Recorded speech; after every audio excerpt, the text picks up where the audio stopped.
Assalamualaikum warahmatullahi wabarakatuh. Alhamdulillahirabbil alamin. Atas segala nikmat, rahmat, karunia dari Allah Subhanahu wa taala, nikmat kesehatan dan segala nikmat yang kita peroleh sampai saat ini. Semoga kita diberkahi dan dirahmati oleh Allah Subhanahu wa taala. Amin ya rabbal alamin. Salawat dan salam kepada makhluk mulia, seorang yang menjadi arahan kita, patokan kita dalam bertindak, dalam berbuat, yaitu Nabi Muhammad sallallahu alaihi wasallam. Allahumma sholli ala Muhammad wa ala ali Muhammad. Senantiasa semoga kaum muslimin dan kaum muslimat, teman-teman dimanapun masyarakat Indonesia dalam keadaan sehat walafiat. Hari ini kita mau bagi sedikit dengan hal-hal yang kurang tepat terjadi di masyarakat kita berkenaan dengan warisan. Pertama, hal yang dilakukan oleh masyarakat kita adalah ketika salah seorang pasangan atau ketika seseorang meninggal dan menjadi mayit. Nah, ini kan meninggalkan salah satu pasangan. Yang terjadi di masyarakat kita adalah langsung membagikan warisan. Misalkan ayahnya meninggal dunia, lalu anak-anaknya langsung membagikan warisan. Berapa bagian untuk ibunya, berapa bagian untuk anak-anaknya. Ini biasa terjadi untuk anak-anak yang sudah dewasa ya, tinggallah ibunya yang sudah tua, yang sudah berumur ya, yang sudah lanjut usia. Langsung dibagikan warisan gitu ya. Atau juga yang terjadi di masyarakat kita ini langsung memikirkan tentang bagian masing-masing gitu. Padahal sebenarnya ini dalam hal ketika seseorang atau salah satu pasangan meninggal dunia, warisan itu tidak bisa langsung dibagikan. Tentunya ada hal-hal yang perlu kita pahami sebelum pembagian warisan. Pertama, itu berkenaan dengan pengeluaran tentang pengafanan atau penguburan dari si mayit. Itu semua pengeluarannya diambil dari harta yang peninggalan itu. Yang kedua, itu berkenaan dengan hutang. Hutang dan tanggung jawab dari si mayit yang belum tertunaikan itu memang harus dilunasi sebelum pembagian warisan. Saya pikir kalau berkenaan dengan pembayaran hutang dan juga pembiayaan tentang penguburan, ini masyarakat kita sudah paham ya. Tapi ada hal yang kurang kita yang mungkin dilupakan. Ini berkaitan dengan hak dari salah seorang pasangan, yaitu harta dalam pernikahan. Sebenarnya dari harta peninggalan dari suami, jika suaminya meninggal, maka anak-anak ini harus memisahkan mana harta pribadi dari ibunya, mana harta bawaan dari ibunya, dan mana harta bersama. Kalau memang dari harta peninggalan ayahnya ada kontribusi mahar dari seorang ibu, maka mahar dari ibunya harus dikembalikan. Jika memang dari peninggalan dari si ayah ada masuk harta ibunya secara pribadi, maka harus dikembalikan. Setelah harta pribadi dari ibu ini dikembalikan, maka sisalah harta bersama. Jadi harta bersama itu adalah semua harta yang diperoleh selama masa pernikahan, maka itu digolongkan sebagai harta bersama. Maka harus dibagi separuh. Jadi separuh untuk ibu, separuh harta. Separuhnya sisa itu adalah warisan. Separuh dari harta peninggalan itulah warisan.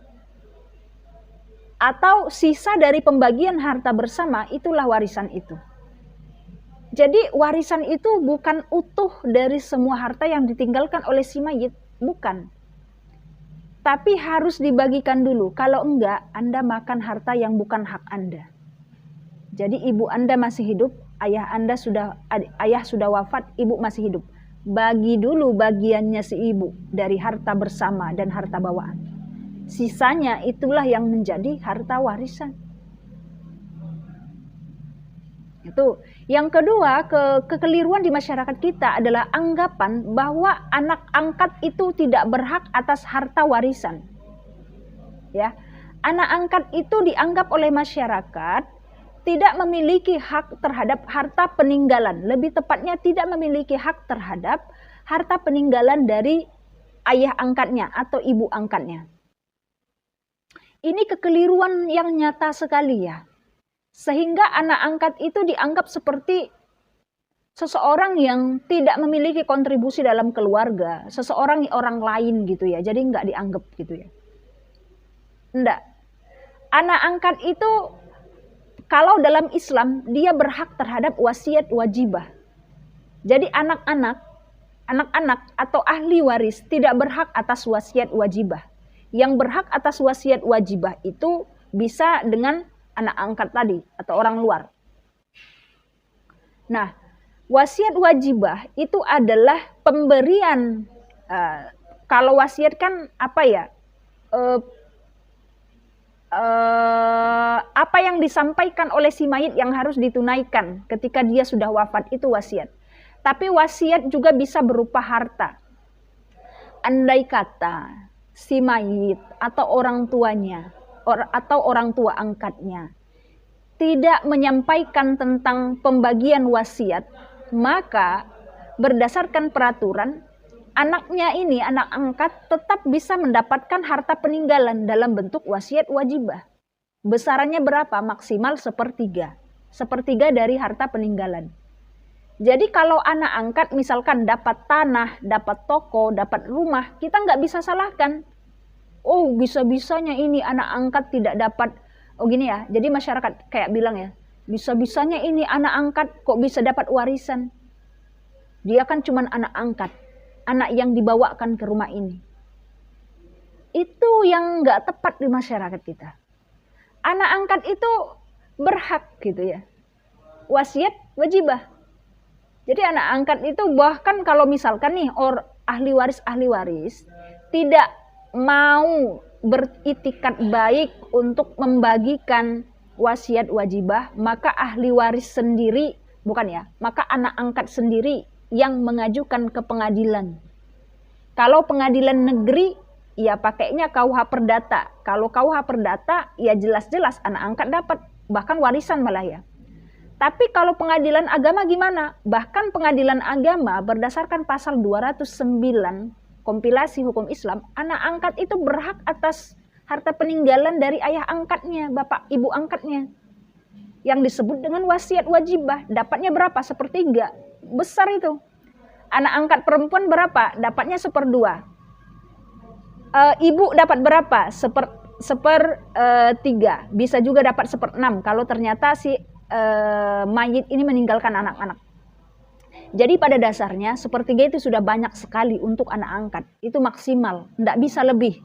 Jadi kalau sampai anak angkat diberikan lebih dari 1/3, maka itu yang menyalahi aturan. Jadi dapat ya, anak angkat dapat harta peninggalan.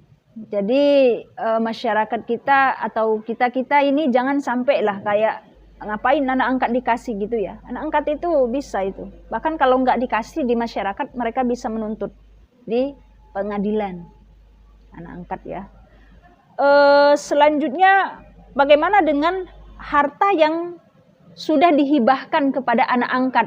Apakah bisa diambil kembali oleh ibu angkatnya? Misalkan nih, ada kemarin berita apa ya? Ada kemarin yang lagi viral. Ayah angkatnya sudah meninggal dunia. Kalau tidak salah itu anak angkatnya mendapatkan apa ya, hibah. Kurang tahu juga sih ya. Kita nggak usah pakai kasus itulah. Kita pakai kasus lain. Andai kata anak angkat mendapatkan hibah dari orang tua angkatnya, berhakkah ibu angkatnya mengambil kembali? Ya nggak bisa. Kalau sudah dihibahkan ya nggak bisa diambil lagi dong. Walaupun dia anak pungut atau anak angkat, nggak bisa seenaknya gitu. Sudah dihibahkan. Jadi kayak kita merasa kayak anak angkat nggak punya hak terhadap harta kita. Yang nggak begitu juga, karena anak angkat juga kan berhak atas wasiat wajibah. Terus kalau sudah dikasih hibah ya nggak bisa lagi ditarik lagi. Kan kemarin itu sudah dikasih rumah. Terus rumahnya mau ditarik, mau dijual lagi sama ibu angkatnya. Saya nggak tahu masalah yang sebenarnya seperti apa ya. Tapi kalau kita sudah menghibahkan sesuatu, jangankan kepada anak angkat, kepada orang lain saja kita sudah hibahkan, nggak bisa diambil lagi. Kecuali kalau orang tersebut yang kasih lagi ke kita, tanpa ada kita minta gitu. Baik ya, itu saja hal-hal yang mau dibagikan, sedikit informasi terkait dengan harta warisan tadi ya, berkaitan dengan seorang ibu atau seorang ayah yang misalkan nih meninggal dunia salah satu pasangannya, terus langsung dibagi-bagikan warisan, tidak bisa ya. Jadi harus dipisah dulu mana harta bawaan, mana harta bersama. Sisanya itulah yang harta warisan. Tidak bisa dibagi-bagi. Kalau Anda bagi-bagi berarti Anda membagikan harta yang bukan menjadi hak dari si mayit. Itulah ya. Mungkin ada hal-hal yang mungkin mau ditanyakan, silahkan ya. Atau mungkin ada yang mau diberikan saran, kritikan, komentar, boleh. Demikian atas informasi yang kita sampaikan di sini. Assalamualaikum warahmatullahi wabarakatuh.